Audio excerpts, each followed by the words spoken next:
தாம் தன்ன தானா தாம் தன்ன தானா தாம் தன்ன தானா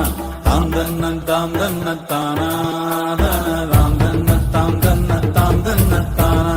பிறந்தது பனையூர் மண்ணு மருத நாயகம் என்பது பேர்களில் ஒன்று.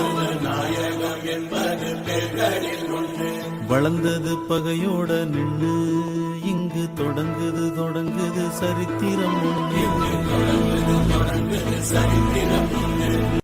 தாம் தன்ன தானா தாம் தன்ன தானா தாம் தன்ன தானா தாம் தன்ன தானா. பிறந்தது பனையூர் மண்ணு மருத நாயகம் என்பது பேர்களில் ஒன்று. வளர்ந்தது பகையோட நின்று இங்கு தொடங்குது சரித்திரம் ஒன்று.